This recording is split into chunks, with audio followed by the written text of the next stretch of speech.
let's talk about divine healing. A lot of people have had a lot to say about that. There's a lot of churches that focus on it, a lot of TV shows that focus on it.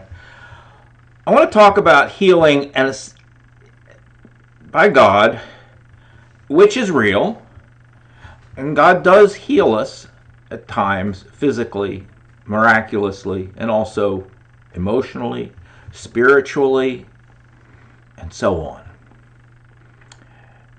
What I want to talk about today is our frustration when it doesn't work out quite the way we expect it to.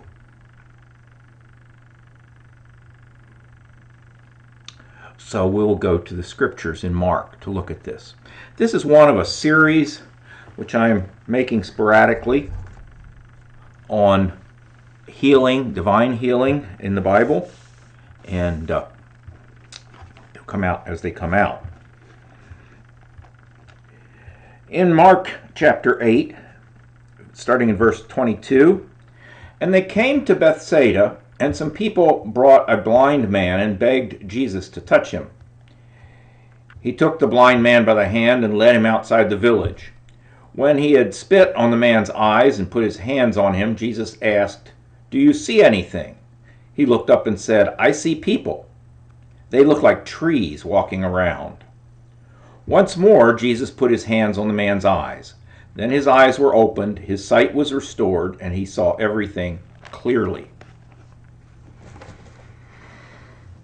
I used to hate this story because it made a mess of my theology. It caused me to doubt some things. I mean, why would Jesus not be able to heal him in one go? You think, well, it must have been kind of embarrassing for Jesus, has to start over. I don't think so. Jesus, in some place in John, says about his work and his miracles, he says, "I do the will of my Father. I only do the will of my Father." Another place, he says, "I do what I see my Father doing." So what did he see his Father doing? He saw his Father healing this man of blindness. That's what he did. But he saw him doing it outside of the village. That's why he led the man out of the village. And he saw his Father healing the man in 2 stages. Why would God heal the man in 2 stages? People have a lot of explanations, and it doesn't explicitly say. So people will go to other scriptures, and I'm going to make reference to other scriptures as well. And I think that the other scriptures that other people go to, I think they got it wrong. Because I can see the motivation for why they would get it wrong. Because most people say the man didn't have enough faith. But once he started to see, then he had more faith, and now he had enough faith to be healed. Why would that be a motivation for somebody?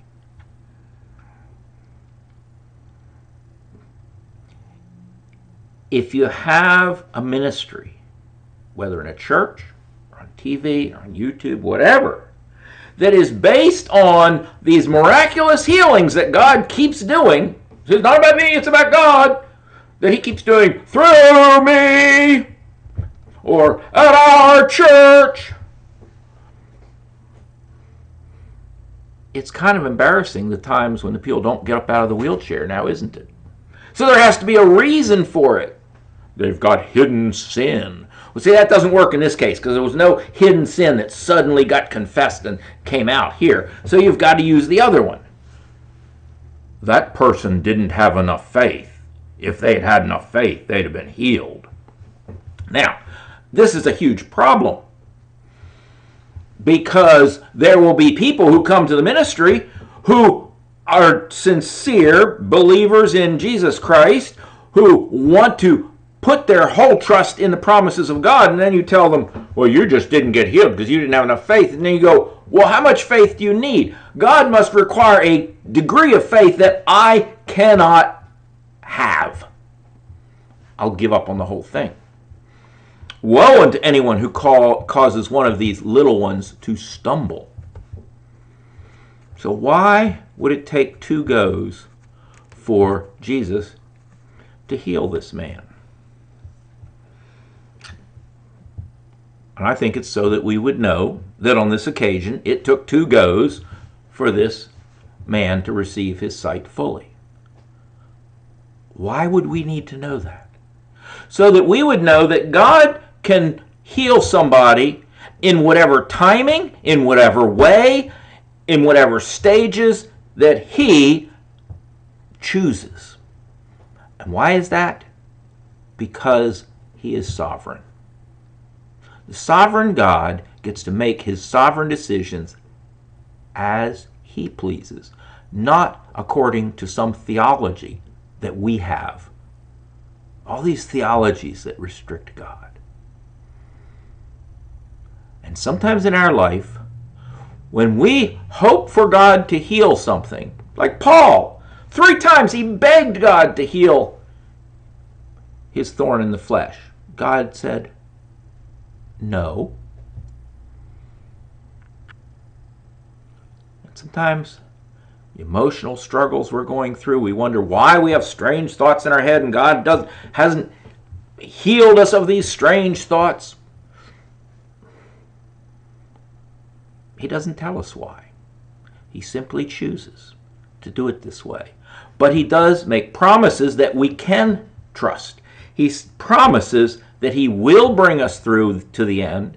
He promises us that none of this can separate us from the love of God that is in Christ Jesus, and that He will complete us in the day of Jesus Christ. These are the promises we can count on. And these frustrations, frustrating as they are things that we have to learn to accept God's sovereignty in these cases.